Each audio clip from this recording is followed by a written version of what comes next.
আসসালামু আলাইকুম ওরহমতুল্লাহি ওবারাকাতু। মহান আল্লাহ পবিত্র কোরআনের সূরাতুল বাকারার ৪৫ নম্বর আয়াতে বলেন, তোমরা ধৈর্য ও সালাতের মাধ্যমে সাহায্য প্রার্থনা করো, এটা বিনীতগণ ব্যতীত আর সকলের নিকট নিশ্চিতভাবে কঠিন। আজ ২৩ ফেব্রুয়ারি ২০২৫ খ্রিস্টাব্দ, রোজ রবিবার, ২৩ শাবান ১৪৪৬ হিজরি ও ১০ ফাল্গুন ১৪৩১ বঙ্গাব্দ। সালাত ইসলামের অন্যতম প্রধান স্তম্ভ এবং মুসলিম জীবনের অপরিহার্য একটি অংশ।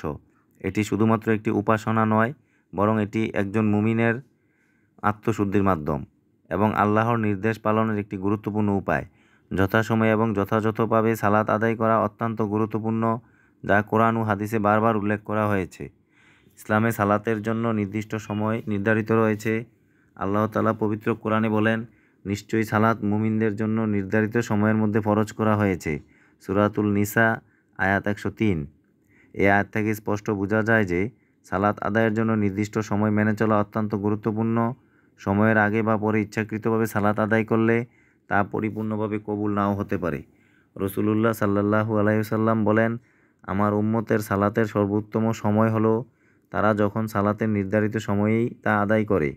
তিরমিজি হাদিস ১৭০।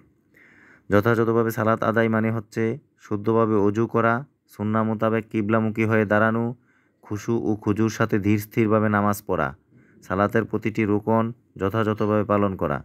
রাসূলুল্লাহ সাল্লাল্লাহু আলাইহি ওয়াসাল্লাম বলেন, তোমরা এমনভাবে সালাত আদায় করো যেমন আমাকে সালাত আদায় করতে দেখো। বুখারী হাদিস ৬৩১। রাসূলুল্লাহ সাল্লাল্লাহু আলাইহি সাল্লাম অন্যত্র বলেন, অনেক মানুষ সালাত আদায় করে কিন্তু তাদের সালাত থেকে তারা কিছুই লাভ করে না, শুধু ক্লান্তি ও কষ্ট ছাড়া। নাসাই হাদিস ১৩১৪। এটি প্রমাণ করে যে যথাযথভাবে সালাত আদায় না করলে আল্লাহর কাছে গ্রহণযোগ্য নাও হতে পারে। রাসূলুল্লাহ সাল্লাল্লাহু আলাইহি সাল্লাম বলেন, কিয়ামতের দিন বান্দার প্রথম হিসাব হবে সালাতের ব্যাপারে। যদি সালাত ঠিক থাকে তবে তার সকল আমল ঠিক থাকবে, আর যদি তা নষ্ট হয় তবে তার সকল আমল নষ্ট হয়ে যাবে। তিরমিজি হাদিস ৪১৩। সালাতের গুরুত্ব অপরিসীম।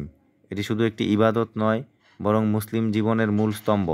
যথাসময়ে এবং যথাযথভাবে সালাত আদায় করলে দুনিয়া ও আখিরাতে কল্যাণ লাভ করা যায়। তাই আসুন আমরা সালাতের প্রতি যত্নবান হই, নির্ধারিত সময়ে এবং খুশু খুজুর সাথে সালাত আদায় করি, যেন আমরা আল্লাহর সন্তুষ্টি অর্জন করতে পারি। মহান আল্লাহ আপনি আমাদের সবাইকে সালাত যথাযথভাবে যথাসময়ে আদায় করার তৌফিক দান করুন। আমিন।